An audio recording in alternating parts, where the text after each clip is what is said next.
Have you ever considered how a seemingly small industry, maybe one you just gloss over, can actually tell us a huge story about global economic shifts and, consumer trends? Absolute. Today, we're diving deep into one of those unexpected corners, the global car polisher market. Car polishers. Interesting. Right. Our mission here, using the latest insights from Cognitive Market Research projections from 2021 all the way to 2033, is to really extract those key nuggets of knowledge. Mm-hmm. We want to understand the numbers, sure, but also the forces, what's driving this market's pretty impressive growth. It's a fantastic lens, really.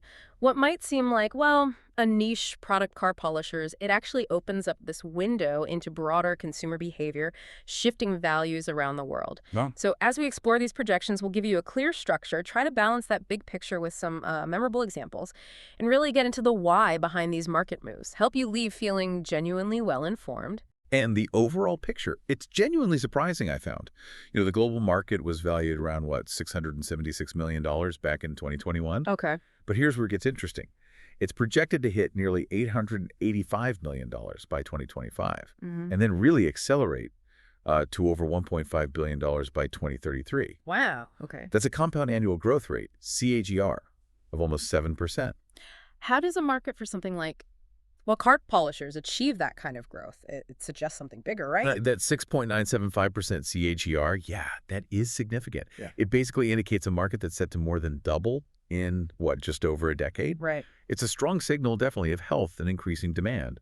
But what's truly fascinating, I think, isn't just a global number, but how different regions are chipping in, each with its own scale, its own speed. It's more like a mosaic. A mosaic. I like that. That sounds like a story in itself. So if we look at these regional breakdowns, where are the biggest waves of growth actually happening? Well, the data points pretty clearly to Asia-Pacific as the future powerhouse. Yeah, it's projected to lead in market size, expanding dramatically from around $222 million in 2021. Get this, to over $532 million by 2033. Wow, $532 million. That's not just growth, it's like a fundamental shift in market dominance. Now, North America is still very significant. It's projected to grow from about $195 million to $415 million. Okay. And Europe from $166 million to around $349 million in the same period. So yeah, Asia-Pacific is really setting the pace here. That trajectory for Asia-Pacific is, it's undeniable. More than Yeah. doubling its market share, becoming the global leader by 2033. That's quite something. It is. But what does that region look like? Is it, one or two giants pulling the weight, or is it more of a collective surge? And I guess what's driving it? It's definitely dynamic, and I'd say collective surge. I mean, China certainly leads in sheer scale, no doubt, growing from about $70 million to over $162 million. Okay, yeah. But we're seeing truly explosive potential in places like India. It's projected to nearly triple its market size, from $35 million to over $103 million. Triple, yeah. Yeah, that's a huge indicator, right? Rising aspirations, new car ownership. Even established markets like Japan are climbing steadily, $40 million to almost $89 million. Shows a sustained commitment to vehicle appearance, longevity, and then you have strong contributions from, South Korea, Australia, Singapore, all adding significantly to that regional dominance. So it's widespread. Exactly. It really suggests rising automotive ownership is a massive factor, especially first-time ownership in developing markets. For many, a car isn't just transport, it's a big investment, a status symbol. Right, makes sense. So there's a higher inclination to protect its look right from the start, maybe with these accessible DIY polishers. Yeah, that paints a clear picture. Sure. A broad, powerful wave across Asia-Pacific. Yeah. Growing middle class, burgeoning car culture. Yep. Okay, now let's shift gears a bit. North America, still a huge player, second largest market. What does its continued strength tell us? That's a great question. North America tells a slightly different story, I think. Here you see a more, let's say, mature market, but one that still heavily prioritizes vehicle maintenance and appearance. Okay. The United States naturally dominates, growing from over $171 million to $354 million.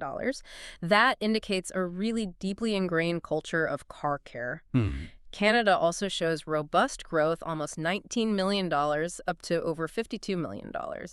And Mexico, smaller base, but still expanding its contribution. So it's less about first cars, more about upkeep. Exactly. It's less that surge of first-time ownership and more about strong consumer awareness. People are invested in protecting resale value or just, keeping that new car look, and the products are readily available.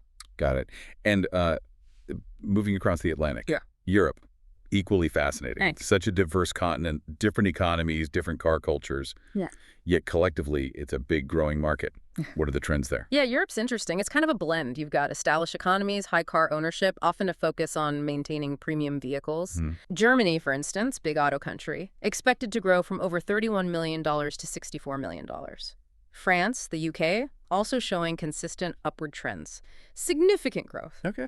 Then you have Italy, Russia, Switzerland, Spain, all demonstrating really robust increases too. This widespread growth across Europe points to, I think, a deep appreciation for vehicle aesthetics, often coupled with a strong DIY culture, maybe, and access to high-quality car care stuff. The market benefits from that passion for cars and the steady stream of technological improvements in car care, making products better, easier to use. It really is incredible to see that consistency across such different places, driven by slightly different things.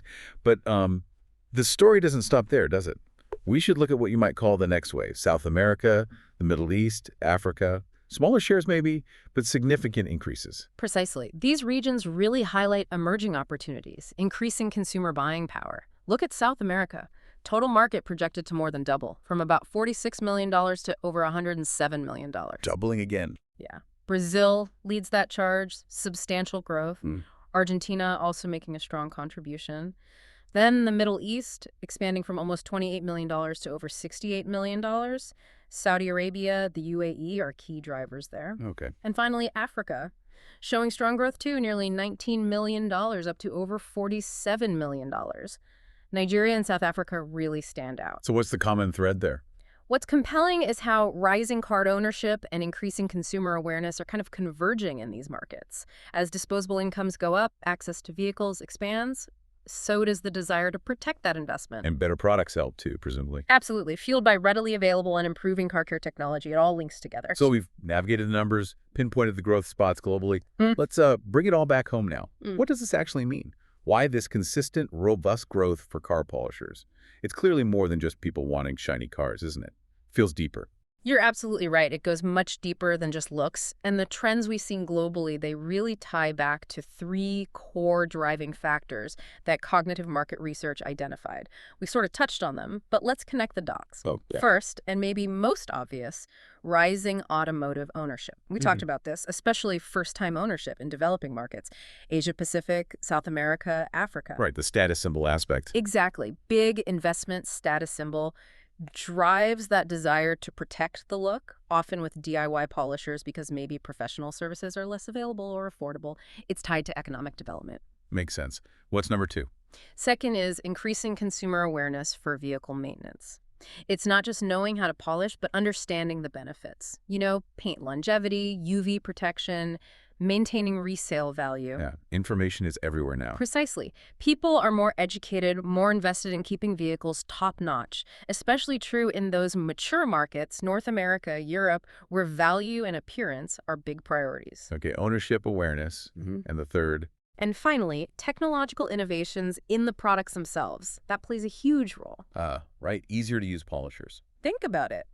Cordless, lighter, more ergonomic polishers, they've made the job way less daunting for the average person, turned a pro chore into a weekend project. Yeah, definitely more approachable. Or those advanced formulas, you know, ceramic infusions, offering longer protection, amazing shine, makes the effort feel worthwhile. These innovations just make polishing accessible, effective for more people, driving adoption everywhere. Which raises an important question, really. How do these broad trends, ownership, awareness, tech, how do they play out differently in such diverse markets, from booming Asia Pacific to developing Africa? And exploring that regional nuance, that's where the really deep story lies, isn't it? We've certainly taken quite a journey today through this global car polisher market. Uncovered a pretty impressive growth story. Yeah, it's been fascinating. From, what, $676 million in 2021, Okay. projected to more than double to over $1.5 billion by 2033. It's clear that rising ownership, more awareness, and constant innovation Yeah. are the engines driving this seemingly humble industry forward. And this deep dive, for all its numbers and regions, it isn't just about shiny cars. It's really a vivid reflection of evolving consumer habits, economic development happening across continents, Hmm, and even that personal pride and ownership that resonates so differently yet so deeply across cultures. that's a great way to put it. So as you think about this, maybe consider what else might these trends tell us about broader shifts in spending, the value people place on personal assets, what other, seemingly niche markets might be undergoing similar, really robust transformations, fueled by these same big economic and social drivers. Something to ponder.